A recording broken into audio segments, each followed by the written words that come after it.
Welcome to Skijor Chronicles, the podcast where horsepower meets powder and winter adventure races into your ears. I'm your host, Steve Itell. In each episode, we dive into the wild, exhilarating world of skijoring, where skiers are pulled by horses chasing speed, skill, and stories that stretch from snowy back roads to world-class arenas. Whether you're a seasoned racer, a winter sports junkie, or just here for the ride, saddle up, strap in, and get ready for wild race stories, epic wipeouts, tips from pros who somehow make this look easy, and interviews with folks who thought, sure, I'll ski behind that. Name is Tate Rogers. I live in Ridgeway. I'm from Nashville, Tennessee originally. Been in Ridgeway for 35 years. I've been around horses my whole life, so always enjoyed fast horses, and started, actually my first horse race was the Iroquois steeplechase big pony race, which is in between some of the bigger races. It's sort of an entertainment thing that they do. And I did that when I was about 12. Grew up doing gymkhanas, and when I moved to Ridgeway, we have local events at the rodeo every Labor Day. And so I started entering those, one of which is they call it the relay race. So you have 3 horses, 1 saddle. So you run a lap, change saddle, resaddle another horse, run another lap, and developed a pretty good rivalry with the Weber family over the years. And so that was sort of a continuing equestrian sort of endeavor that kept me into it, and always been an athlete and always enjoyed the competition. So it's just been something to keep the competition, keep the adrenaline going. And how long ago was that first relay race you did against the Webers? Jeez, probably 96 or 7, something like that. 1996 or 7. Yeah. Okay, and then how long after that did you perform or compete in your first Skijor race? So I went to the Skijoring in Ridgeway as a spectator. I went in 2018 and watched the Skijor in Ridgeway and got the bug, and I had been out of the horses for a few years. Okay. So I decided I wanted to do it, and started looking for a horse, and ended up finding an off-the-track thoroughbred that I thought would be really good. Yeah. And I'm still running him. So I've run as Chief. Okay. And I got him in 2019, and I got him in the end of September and raced him January. That was my first Skijor. So 2019 is 2025, so 6 years. 6 My years. mouth is correct. That's the 6th year. But you started your horse racing kind of rivalry with the Webers in 96. So it took you 19 years to get back to running. 19 years today to get back to it. So 6 would be 13 years. And I'd say 96 was the first of many races. Right. So skijoring, watching the Ridgeway Skijor race, that is what got you back into, like, I need to go buy horses, I need to go get a new truck and a new trailer and all that stuff, and you got back into it, or you just kind of stayed steady with horse ownership? No, actually I had a little ranch that was an investment that I was boarding horses at, but so it was a good play. It was a good setup. It was a mile from Ridgeway Fairgrounds, but I got Chief. He was straight off the track. The night I got him, he jumped over the cattle panels and got out. And then the first time I hauled him, I used my buddy's trailer, and he broke the windows out of the trailer. So he was a handful. He was hot off the track. Nice. That's cool, though. I guess to show that Skijor literally is like the only reason you've like got back into horses. That's pretty cool. Definitely. I'm fortunate. It rekindled a long-standing passion, it sounds like, of yours. Yep, absolutely. So, if you hadn't have met the Webbers and you wanted to get into skijoring and you didn't live in Ridgeway, how do you think you would have gotten into the sport, if at all? I probably wouldn't have, if it, other than just seeing even if I didn't, just seeing the event in Ridgeway and seeing how fun it was and what a big deal it was. So, I mean, at this point though, it's everywhere, it's all over the internet. It's all over. So yeah. I think it's got a lot more exposure now than it did back even 5 years ago. Right. There's like a running joke, at least in my mind, of how I know all these people through skijoring, but I don't know what anybody does for a living.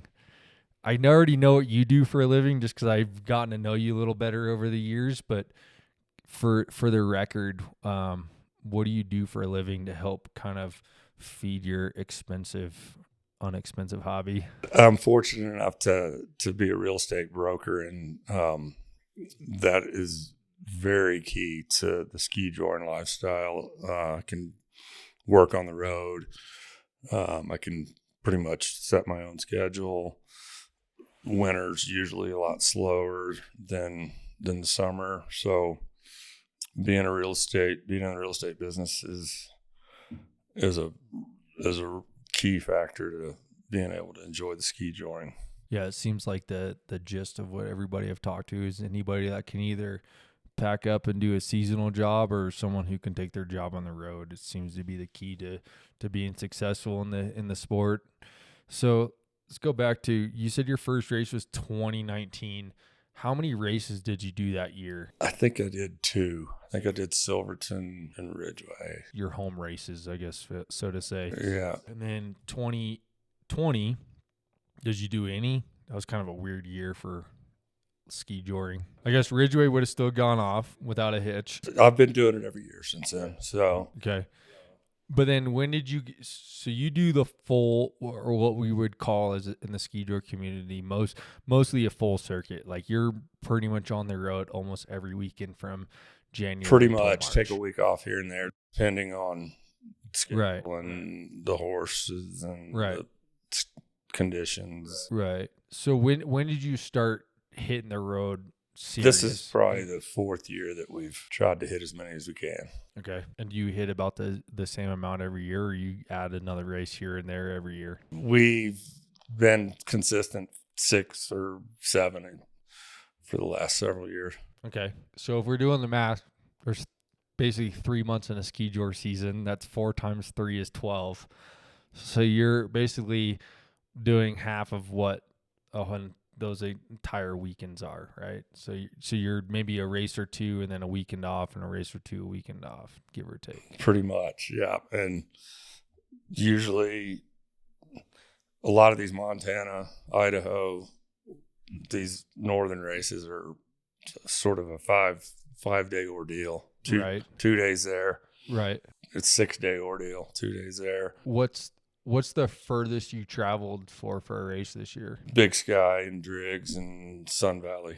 We didn't do Driggs this year. Okay, what was the hours though in with the trailer? 10 to 12. Straight. No, we always stop in Ogden for those. Okay, so you did like 6 or 7 and then stop and then finish it up the rest of the way? Yeah, we usually leave at noon, go to Ogden. There's a nice little boarding facility there. We got a little routine.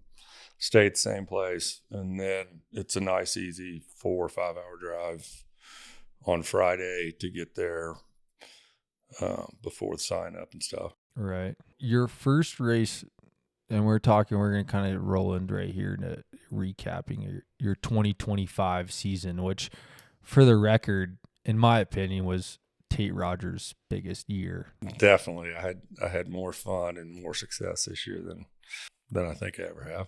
I'd agree with that. So your first race and you're a Colorado boy, so you kind of stick to the same similar race circuit I do. You actually traveled a little further north this year than I did. But your first race was supposed to be my same first race, which was Meeker, correct?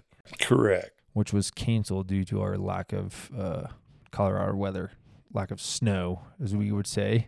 People are going to have to get more creative with the snowmaking. It seems like it's getting tougher and tougher. Pagosa was canceled a couple years ago.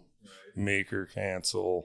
And Ridgeway would have been tough to put on if those guys hadn't made a huge mountain of snow. Absolutely. I mean, I could go through the list, and I bet you half the races I hit were on man-made snow. I mean, it's crazy to think that that's where we're going, but at the same time, the sport has grown so dramatically that without being able to set a dead set date and stick to it, that you can't put these races on without snow. So the only way to achieve that is man-made. Yeah. And it seems like the more I talk to race organizers, the more they're seeking out and or have already attained man-made snow making capabilities. So, I mean, it's good for the sport, I guess. Yeah, definitely. I mean, people are scheduling. People are getting hotel rooms. People are doing all the advertising and everything else. So I'd say the man-made snow is the future. I'd agree with that for sure. So your first real race that you competed in this year would have fallen on Ridgeway then, correct? Correct. And you competed in the sport division, correct? That's right. And you said that this was and then I agreed with you that this was your most successful year. So going on to Ridgeway, I see on the record that you got third on Saturday with Riley. Third on Saturday with Riley. And then on Sunday, DNF. So day money in Ridgeway. big old do nothing Fridays. The other pool was a buddy of mine, that needed a pool. So we had a good time. Jason Decker. Yeah. And Decker's always a great pull. He's a legend. So then your second real race was been Pagosa, correct? Which happens to be Decker's hometown race. Decker's home. Yeah. Decker's race. So that's always after Ridgeway usually. And that was probably one of your more successful races this year. That was we had a good day. You took home some good checks that race. You got first on Sunday by a whole 0.3. So 0.3 of a second with Riley. And then you actually ended up taking third overall at Pagosa with Riley. Just needed to go a little faster on Saturday, but we'll take it. Talk me through what do you think of the Pagosa race, just overall as a competitor? What are some of your highlights looking forward to that race? Oh, I like the curve, the S's. I like that style. I like that style of track. It's one of those deals where it's weather contingent, just like all of them. So when you get down south, it can get warm and the track can get a little mushy. So it was a little sketchy on Saturday. They did a good job doing the best they could to keep it up and get it ready for Sunday. Yeah. I mean, that's one of those weird kind of holes in the pocket of the snow. Like you go over Wolf Creek Pass and they're hammered with snow, and you come up over Red and it's hammered with snow, and then you get down to Pagosa. It's like pull out your life jacket and get your raft because it's time for rafting season because it's so dry and warm down here. Yeah, but they did a good job. Yeah, and that town seems to kind of get behind it too. Like for like a small like local town race, like they pull out some big crowds. They had the big reader board, and then this year I noticed that they had their like winter carnival deal in conjunction with the Skijor race. So they had that huge Christmas tree burning in the parking lot. Yeah, they had a big burn, and they had some bands and some food trucks and stuff. So it was and brought out a lot of folks. Yeah, it's always a good environment for sure. Pagosa, you took a week off, correct? We did, yeah. We took a week off and then you went to Big Sky, Montana Big Sky, yep. for the big Showdown. Wild West Showdown. Well, that's a good one. Yeah, it's actually a race I've never been to. You gotta it's one go. that dude, every year I've tried, and like my wife has a baby this year. Then like we got a wedding this year, and it's like, it seems to be that race that I just can't get to yet. But I'd say it's definitely up there with the best races that you could get to. They have a significant budget, great sponsors, great folks putting it on, always have the best merch. They've got a huge snowmobile exhibition that goes on during the race with flips and jumps, and they've got flames going off and people in hot tubs in the jumps, and it's a really fun race. Only caveat is it was like a low of -25 and like a high of 20 for the whole weekend. Never saw the sun. Right. That's one of the aspects of Skijor that some people might not fully enjoy when you're sitting on a horse for 8 hours in the freezing cold. Part of the deal. Yeah. And that's the easy part, is sitting on them. The other part is keeping them alive the other 12 hours or 16 hours of the day where we're not on them. It's like, how do I keep water from freezing when I'm in a fairground or they're like in a panels attached to my trailer? It's like, now I got to bring it seems like this year I heard more and more people were like mini gins with tank heaters in their tanks. Yeah. And theirs is right in the middle of town. So the parking lot is tight. I mean, they run out of places for horses, and but it's pretty cool to have it right in the middle of town. Right. I mean, anytime you can put a Skijor race on in the middle of town, I mean, there's nothing that gets your socks. And it's a bustling town. Yeah. And it's a Western town. Yeah. Yeah. I mean, I even heard of I heard of horses ending up in like the ER ambulance holding bay this year too, of like horses that got out in the middle of the night. Yeah. I seem to know somebody else's that got out at Pagosa. Yeah. Oh, mine. I forgot about that. That's why Decker, every time I see him, he's like, "Where are your horses at?"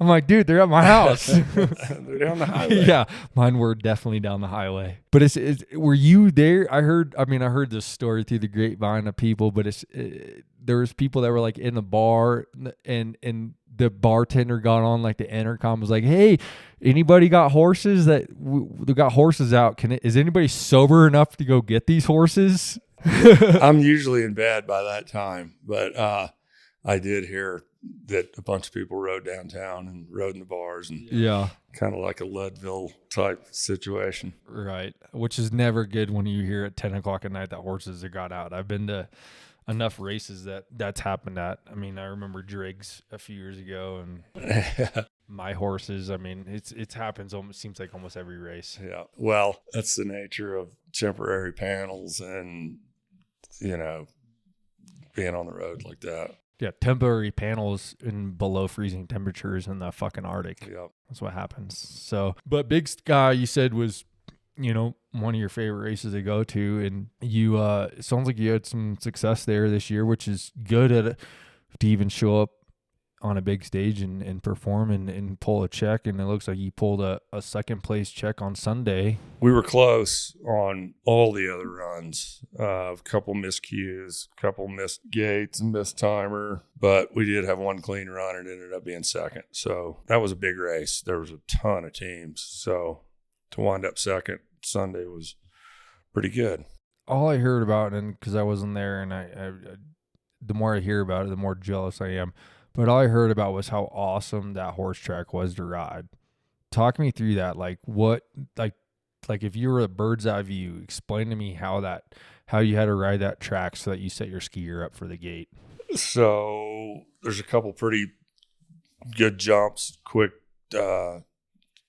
side changes early, and then it goes into a 90-degree tabletop jump with a hard right turn. So people were getting slack. People were flying into the crowd, going over the fence. It was pretty technical for the skiers. And then, if you could make it through that, then you could pretty much let her rip to finish it out. But that was the most technical part of it. And from videos I saw, this would have been like the skiers basically hitting a left-hand kind of gate while their rider's making a right turn, correct? Yeah, the skiers coming off a bank on the right and crossing over and getting around this pretty difficult gate. So your skier's going left and you're going right. Barely enough rope. I mean, they were definitely having to be at the end of the rope to get around that gate, and then it's a huge jump. So they were slingshotting pretty much. And this was the gate that we're talking about that kind of went viral with a certain skier and a certain gate and across the fans and that whole ordeal. Yeah, there were several skiers ended up in the crowd. They actually had to move the fence back because they were literally at the ass end of that rope. And if they let go, the only thing that kept them in that course was holding onto that rope. Yeah, when they let go of the rope, they ended up in the crowd. It's called physics. Slingshot effect. Yeah. And I've seen videos of it, and man, those guys look like they're hauling ass. Yeah. Yeah, that was a good jump. So talk me through, Big Sky, Montana. I mean, that's a good, 12-hour ride from your house, give or take, with horses in a trailer. And you brought 3 horses? We just traveled with 2 this year. Yeah. 2 horses. Okay. So what do you do to just help maintain your horses when you're on the road? So they get, it's mostly worrying about their digestive tract and hydration. So usually treat them before we load every day to make sure they're not getting ulcers, and then work really hard at keeping them hydrated and not leaving them in the trailer too long. So we cut it in half. Yeah, I mean, and you're not just dealing with normal weather too. It's freezing cold. Oh, snow, freezing cold, ice. And you could go from, like you said, -20 to 20. That's a 40-degree temperature change. That's called colic central if you're a vet. The more we've done it, the better we've gotten at figuring out how to keep the horses happy. And that's a huge part of it. So, do you have a secret? I could tell you, but I'd have to kill you. Oh, that's all right. I still beat you. So you went from Big Sky, 12 hours, hauled ass home, and then you ended up at Silverton, which is kind of a hometown race for you a little bit. It is. It's close, but we got there and we were expecting 2 feet of snow, and Red Mountain is a notoriously motherfucker of a pass. Yeah. So we went a day early to beat the snow. So it ended up being like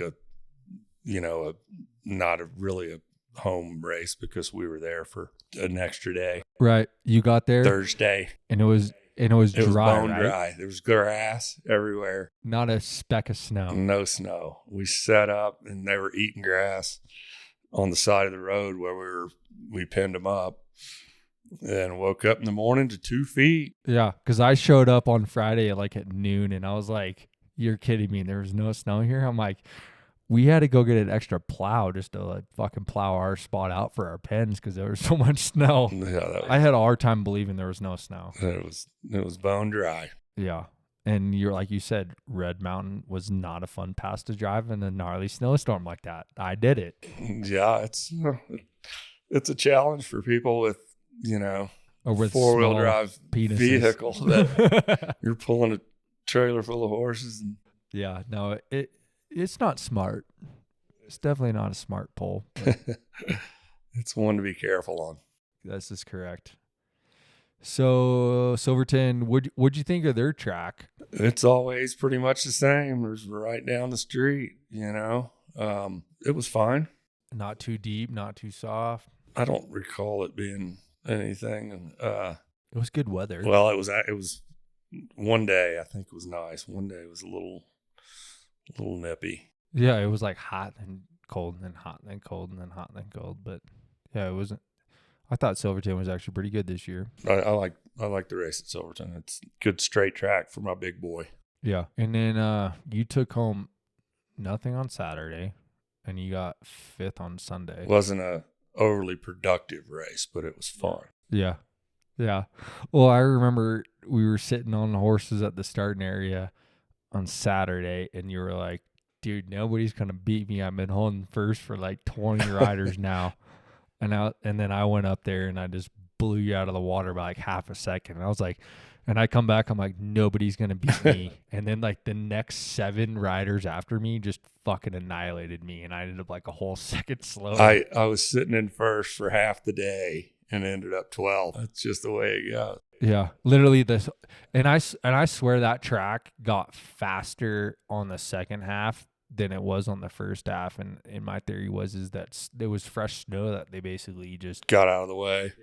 They just tilled once, so it wasn't really compacted, and then it was kind of wet, heavy, and then the more we packed on it, the faster the track it got. Yeah, I think so. Because even my horse's second run was faster his second time than he was his first, which you would think would be kind of backwards, but yeah. So Silverton, then you took a week off, didn't go to Estes, and then you didn't go to Leadville. Did not. And then your next race would have been March 8th and 9th of 2025 of the inaugural Grand Lake race, right? That was it. Which happened to actually be, in my opinion, and I'm happy for you, your most successful race to date, correct? I would say so. Definitely. That's the first buckle for me after being so close so many times. Yeah, so you took home first overall in the Open with a skier by the name, and nobody even knows this guy because he's like a fresh meat. Like his first race was a weekend before. Your first place overall Open buckle with Malcolm Seaman. That's right, Malcolm the man. Didn't know him. We paired you up with him, correct? Correct, and I normally run the horse in sport. I consider him a sport horse. And these guys asked me to run the Open, and I said, sure, let's do it. And it worked out. Yeah, to just trust our judgment. That's right. So we had reached out to Tate, and they were like, hey, come to our race first of all. Second of all, while you're here, you're also going to run Open. And he's like, no, I'm not going to run Open. And I was like, dude, trust me, you'll be fine at Open. It's going to be what I would call a really competitive sport division. And that's what I would say probably it is. There's a lot of guys there's a half of them, I'd say, from the middle and the top end of Open, and then the top end of sport guys that all kind of clash together in one division. And Tate was like, dude, I'm going to get my ass kicked. I'm not going to be able to do it. Like, this is crazy. I'm not going to be able to compete against my daughter with 7. Like, it's just not that fast. And I looked at him, and I grabbed him by his shoulder, and I was like, Tate, it's not going to be a horse race. Settle down. You're going to have to ride your horse. You're going to have to slow your horse down, and you're going to have to ride. And sure enough, he wins first overall by being slower by 3 seconds. I won by 3 seconds. Won by 3 seconds, but he won overall by 3 seconds, but on paper he was slower because all the fast raw times had penalties included. And that's the nature of the game. The way it goes. Yep. So you took first overall, and then you took first on Saturday too. Yep. First Saturday. Middle of the pack Sunday, but clean. Yeah, clean, which was what it was. It was the name of the game. Like we had, if I had to guess, I think it was like 5 or 6 clean runs on Saturday. So basically, if any of those guys finished decent and clean, they were going to place on Sunday and then overall. So that's what ended up basically happening was the guys that were able to come through and figure out that, hey, this isn't a horse race. You got to get those 2 gates, so you got to slow down. They ended up coming out with some money. Yeah, it was a well set course, so it was more tactical than a horse race, and so didn't have to be quite the fastest. It just needed to be the cleanest and consistent. Yeah, and I think that comes with experience too, of like being able to pay attention to the previous riders and be like, hey, they didn't get it clean. They didn't get it clean, and like knowing that those are good skiers and those are good riders and they still couldn't clean it, then, hey, maybe there's something to be said about that. Yeah, there was one gate that pretty much everybody missed. Yeah. That was right after the gap, before the spine, right? Oh, yeah. Okay. Yeah. Yeah. And what'd you think of that gap? It was awesome over the skid steer, and it was a nice gap. It was a nice gap. So looking back at your season, you got a first place overall open buckle, which I hope is not your last, but could be for a while. It's hard to say. The sport's just gotten so competitive. It's like, man, you got to get those and just cherish them, because it might be the last one you get for a while, you know? I've been so close. Just, had skier misfortune here or there, but it's nice to get one. I mean, it took you 6 years. That's right. 6 years, not just an open buckle, just any buckle. That's right. No sport buckles either. No novice buckles. I never run novice. No snowboard. Oh, you're too good for novice. I started in sport, but just upgrade. I'm stuck in sport. I ran open 1 year. No snowboard buckles. No. Have you ever pulled a snowboarder? Yeah, pulled Jacoby. Yeah. In Ridgeway a couple years ago. It seems to be more and more I'm looking into that. It seems to be kind of the sleeper category for getting buckles and checks. You don't have to be quite as fast, that's for sure. It's a lot more tactical. Yeah. And from what I'm looking at, you don't even have to be that good of a snowboarder. Well, I don't know about that. The ones that are good come up top. When you get on your heel side, get a little interesting. Oh yeah. Fuck snowboarders. No, they're good. I'm glad to see that we are like basically opening up the sport even more. Like it seems like more and more races are starting to have snowboard specific divisions. Women's, silver. Yep. Century. You're probably about up for that one, aren't you? I'm getting close. Yeah. What's Riley? Riley's probably in his 20s. Yeah, I'd have to find an old skier. Yeah. How old are you? I'm 58. Oh. You're not quite that old yet. You got to be 60? No, you got to be 100 years combined. So, yeah, I mean. Okay. You could pull Tyler, Smedrud. Century, I got you. Close, right? Yeah, I'd be close. In a couple of years. That wouldn't be fair. Why? Because you'd win? Yeah. We talked about Grand Lake, where you probably had the most success of the year. And then you happen to be one of the few special people that got invited to the first that I know of, Skijor Invitational in Sun Valley, Idaho, correct? Correct.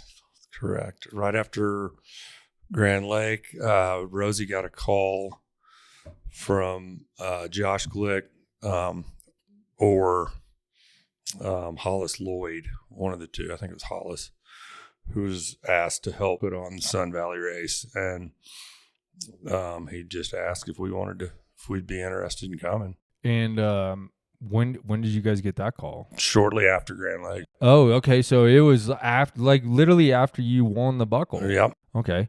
So, and did they say specifically why you guys got invited? Was it because you guys won? Was it because you won? Was it because Rosie was winning? I think it was just over the years getting to know the guys that were involved with it, and I think they were looking for teams that were going to be consistent and competitive.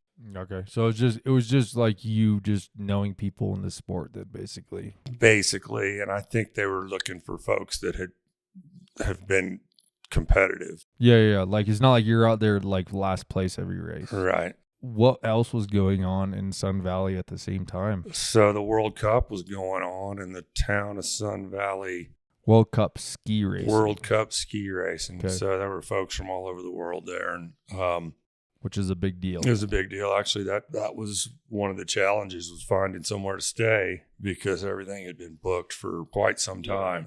Years. Yeah. A long way away. And anything that wasn't booked was probably really expensive. We figured that out and got pretty excited and started gearing up to head that way. That's so cool.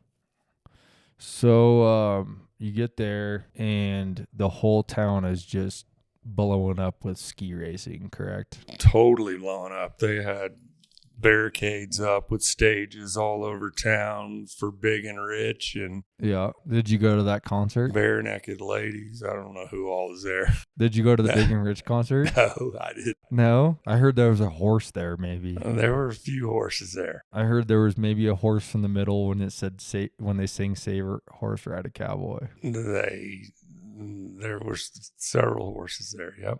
Yeah. So you got there. Obviously, it was a big deal. This was probably the biggest world stage Skijor's ever been on, if I had to say so. Well, I would say it got tons of exposure. I mean, when you think about Big Sky, I heard 600 teams logged on to sign up at midnight when they opened up the registration. So in terms of competitors, it was a smaller race, but as far as exposure to the general public, I'd say. Right. That's more what I'm talking about. It's like, hey, I bet you half the people that hadn't even seen it before, and they were like, what are you guys doing? Yep. And it was, They showed up to watch some skiers in a skin suit, and they got some fucking cowboys with some chaps. Yeah, everybody dressed up pretty good. Yeah, the pageantry, I'm sure, was off the charts. It was. We put on a pretty good show for them. Yeah. So how was the track out there? So when we got there, they had built a fabulous track. I mean, it was really nice. It was hard packed, groomed. It seemed like it was going to be, a really nice track. And then over the course of the weekend, the temperatures rose significantly. And so it started to be a little more of a challenge for them to keep the track manageable.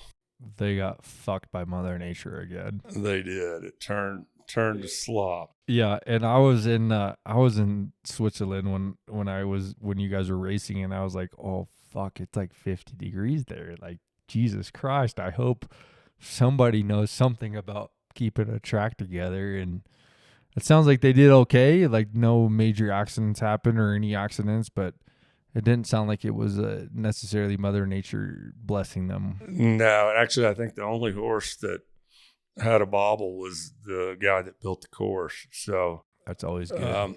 Yeah, they had a really deep course. So for the horse track was really deep initially, which is not ideal in warm temperatures. No, it got sloppy. So after our first run, they got the cat out and got rid of most of the snow. Yeah. So then you guys were running on mud. We were running on a couple inches of snow, and getting down to dirt. But it was a lot better than 16 inches of slop. Where was the track, like in a field, a pasture? Was it in town? It was in a big pasture just right out of town, and there's an equestrian center across the road, which is where we all kept our horses. And that actually was an adventure too. I didn't think any of us were getting out of there because it turned to mud. Oh, because the mud. Deep mud. But like, did anybody got chains? The mud that just sticks to your tires, and you go 10 miles down the road and you're still throwing mud off of them. Were you and Meeker when we all got stuck? Oh, yeah. It was about like that. Yeah, that's what I was thinking. But we all got out of there, and they did a great job doing the best they could with the temperatures and the time constraints so it didn't take them long to make the second run was definitely a lot better than the first. Right. I mean, it always takes like the first half of the field to figure it out, and then they're like, oh shit, we should fix this. So did you get any vibes, like your feedback, like they think they're going to do it again next year, or is it maybe a one-time deal? I have no idea. If I had to guess, I'd say it was a one-time deal. So running, that's the risk you take running that late in the spring. Right. You're gonna have the risk of the warmer temps. So, that's why Skijor is a 3-month sport. January sport. It's maybe a 2-month sport, but we're trying so hard to get this sport into April, and it's like, man, it's just not going to happen. Yeah. Not unless you have someone who's got really good snow science behind them and a good team of of track builders. Well, in Red Lodge, I went to Red Lodge once, and it's always usually the last race of the year. Yeah. Which lately it's like second to last, or now it's like third to last. So you're running on dirt there. Straight dirt. Yeah. I mean, Red Lodge this year was the same year as Grand Lake. The same weekend, yeah. And it's like, look at how warm it was in Grand Lake. I mean, I'm sure Red Lodge was, and I never checked, but I bet you Red Lodge was running about as warm as we were. I mean, it's not like it's a. Yeah, that's going to be the biggest, I think, thing for the future of our sport is going to be just competing weekends for there's only so many weekends. Yeah, that is already a thing, but I think it's going to be competing Mother Nature. Yeah, and that's another. And how can we overcome it? That's a good thing though, because some of these races are getting so big that there's not room. They're filling up. Yeah, so absolutely. Maybe if you have an alternative to head over to a different one. Yeah, I mean, like we had, so like Leadville for sure this year took the cake with, and I heard, and this isn't fact checking me, but 20,000 spectators was what they saw on the weekend. Wow. Which is insane, dude. That's so many people packed on a little town. And then second biggest competitor or spectator wise was our race, Grand Lake, which we saw 10,000 people come through Grand Lake in a weekend. That's just such a boom for these towns. And and that was the first year race. So it's like you got those two races, and then I'd say Big Sky is probably the third. They're packed. I don't know what their numbers are, but they're probably close to what we see in a weekend, I would guess. And then you had Estes Park, which was like 7,500 spectators on the weekend. And then it just goes down from there. So it's like, man, we're starting to see so many more spectators at these races, which it's like we got to do something to figure out how to keep these spectators coming. Well, every run's exciting. So, there's always going to be something for them to hoot and holler with. Yeah, I guess here's one other thing we didn't, and I wanted to ask you is, Where would you like to see this sport go in like the next 5 years? Like you've obviously been in it for 6 years, so, and I know the growth that you've seen in 6 years has been exponential. Where would you like to see it go in the next 5 years? It's just getting more, more monetized and more professional and more competitive. So it's the way I see it going. It's super competitive. I mean, people are getting serious about it and buying better horses and getting better skiers, and it's just getting more and more competitive. Yeah, I know you and I are both investing big money in trying to get faster horses because we got to get faster horses. I mean, that's what the name of the game, and I think that's where I would like to see the sport maybe like start to get away from the horse race aspect of it and get it more back to like the ski racer aspect of it. So where you don't necessarily need the fastest horse to win, and that's what you guys did a great job of at Grand Lake was making it more tactical, right? Because it it's like a barrel race. Is like he can only run, the horse is only so fast, and how do we make it more entertaining without running horses into the ground every run? That's in setting the trap. Yeah. I guess what was your high of the year? Definitely the overall Grand Lake. Yeah. Yeah, the buckle. Yeah. And then I hate to ask you, but what was your low? The low? Like what was the worst time of your season? It could have been anything, like fucking broken down tire in the middle of the fucking pass, or I didn't run out of fuel this year. I did last year. I ran out of fuel. That's impressive. Yeah, well, the truck said I had 30 miles till empty, and then it died. I didn't know you were pulling a trailer over a mountain pass. Didn't know I was pulling a trailer. Oh, no. Technology failed me. Oh, Then it vapor locked. I was going to have to ride a horse to the gas station. Finally, somebody picked me up. You know, the Lowe's, it's a team sport, so it's not fair to say a Lowe's when you have a bobble on your team and get a penalty or a DNF or something like that. But, you know, it's always frustrating when you're so close and, you know, the team doesn't quite get it all done together. But it is a team sport. So, you know, and then sometimes the horse doesn't want to run. The horse doesn't like the track. Like at Sun Valley, my horse just refused to run and because it was, you know, it was deep slop. So that's just part of the sport. yeah. I mean, it sucks to be the first loser. I've been there plenty of times. Second place sucks. You said it's a team sport. How do you go about, you know, picking your skier, you know, and pairing your horse to the right skier?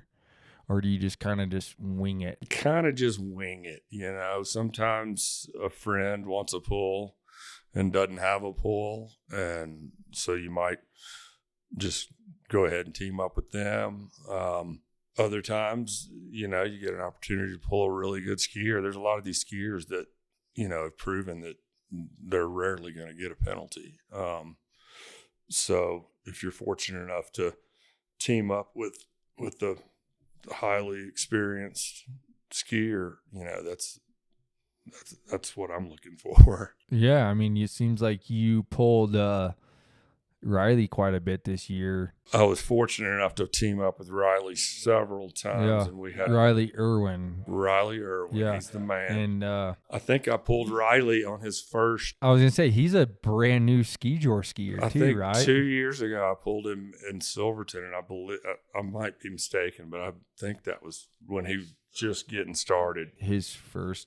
Okay, so he's like maybe has a season and a half on him. Couple. Yeah. Okay. Maybe two. And yeah, you just happened to stumble upon him, and you pulled him, and it looks like you had some good fortunes this year with him. Yeah. So I had pulled Kevin Wilder a couple years ago until he moved up to open. Well, I pulled him in open with 7 and trombone. Oh, okay.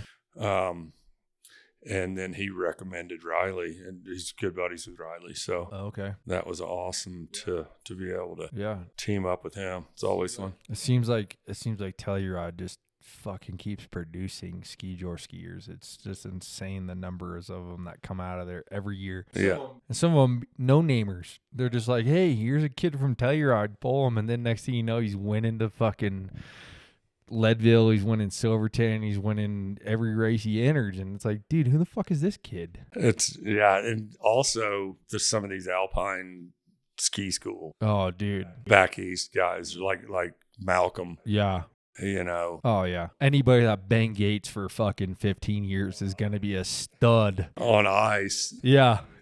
On ice back east. Northwest or the back east. Good foundation. Yep. 100% agree with that. Malcolm came out of nowhere. He cleaned his first race clean. Dude, absolutely. And then he ran clean his second race with me. Yeah. The guys only had one penalty. And yeah. And he lives in my fucking backyard, basically. He's like one town over from me. And I'm like, I've never fucking even met this kid. He was a blast. Yeah. No, I'm excited to see where he's gonna go next year, and hopefully he comes back. I mean, it's. Oh, I think he's hooked. I think so. I mean, dude, the look in his eyes when I kept loading him up with like all his swag that he got from winning first place at Grand Lake, he was like, what? And I think he took second, so he took home like the most badass wallet. Jacket is like a ski jacket. Yeah, you got an Oakley he got 2 Oakley jackets. He got a fucking buckle. I think he ended up with your chair from Murdoch's. Yeah. Maybe. No, you guys had great. I'm still feeding. I got 4 sacks of feed. I got a cooler, the buckle, a gift certificate to the liquor store. I rolled out of town. And didn't use it. Loaded Oh, you up. did good. No, I yeah. did. I went down there. I waited till 10 to leave. Sweet. And all the CBD treats for the horses, which are vital. Yeah, they're Revital Plus. So yeah, I mean, it's exciting to see where this sport's going to go in 5 years, and it's mind blowing even to see where it's going to go next year. It's like all the races that I think that we're going to be at this year, because I bet you we hit a lot of the same races.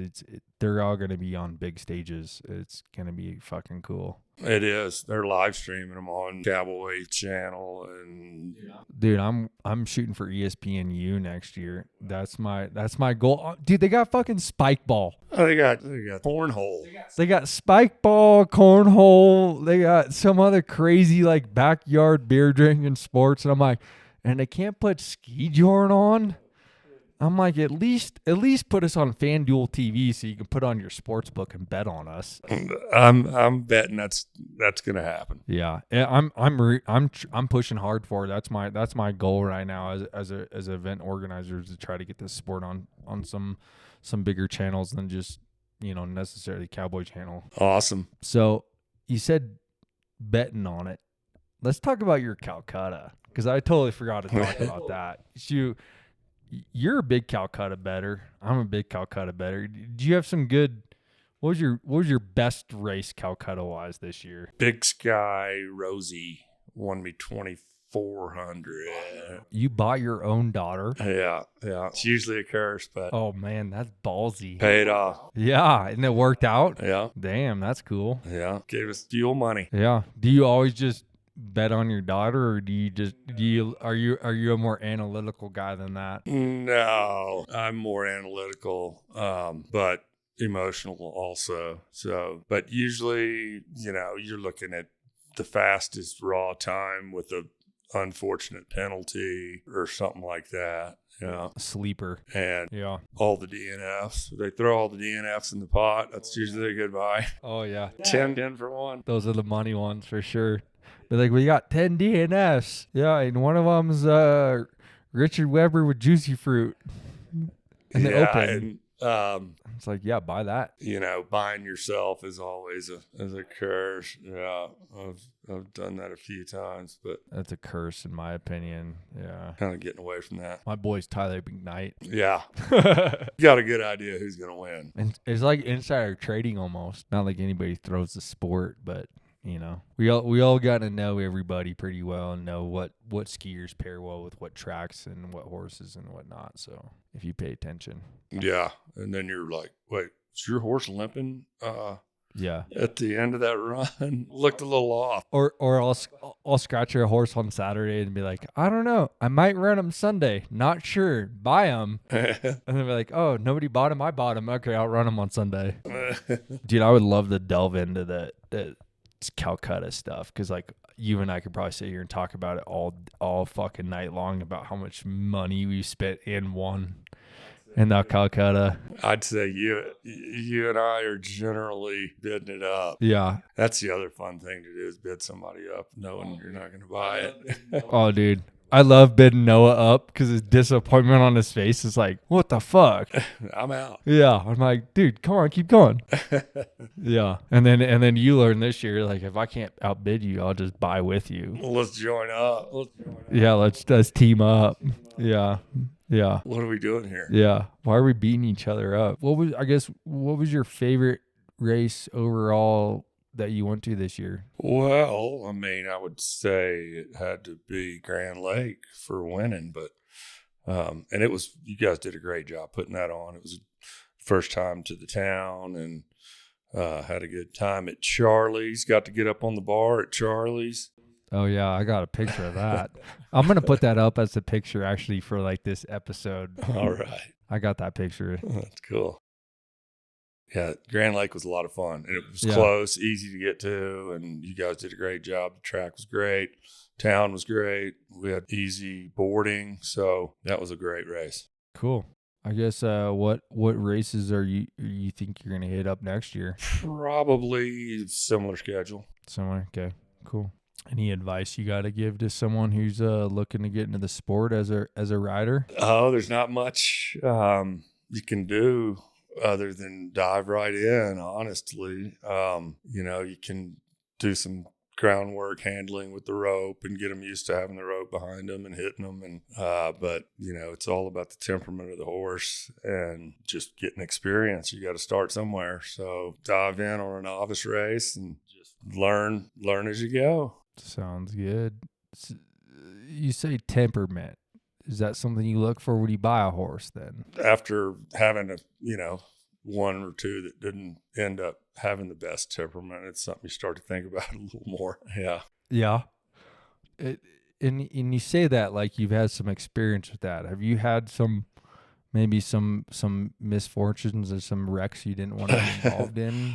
I had one horse that started souring at start, he was harder and harder to get started, started balking at the start, and then started rearing, and then finally flipped over and started getting dangerous. So I gave him some time off. He's on extended time off, but the injured ready reserve list. Yeah, he's in the ready reserve now. He's a homeboy. Yeah. Unfortunately, this is a sport that it seems like it just has so much adrenaline packed into it for the horses' side, even that some of them just can't handle it. Like they just get so balled up with energy and they just take it and they go upwards rather than forwards. And unfortunately, that's not something either you or I or anybody wants to be a part of. No, you don't want to. You don't want to put the horse through that either. Like don't want to push it too hard. If they show you they don't like it and they show you they're not having fun, then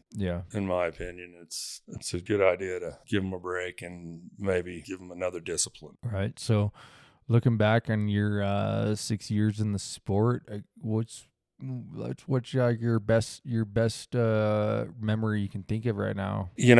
For me, it's something that I enjoy doing with my daughter Rosie. So we get to travel around together and spend time together that we wouldn't really get to be sitting in the truck for 12 hours together. And for me, it's a big bonus to just spend time with my daughter, especially doing something we both love.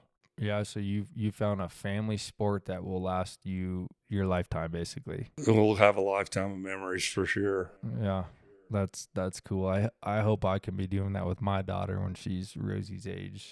I'm sure you will be. Yeah, a great time in the truck, I'm sure. Yeah, some better than others, but yeah, it is what it is, and there's not far you can run. Yep. Well, cool. I appreciate you coming on here and giving me a chat. Talking about your season. I'm happy for your buckle and your successes this year, and I look forward to seeing what you can do next year. And I'll see you on the road. Awesome, buddy. Thank you. Appreciate it. You're welcome.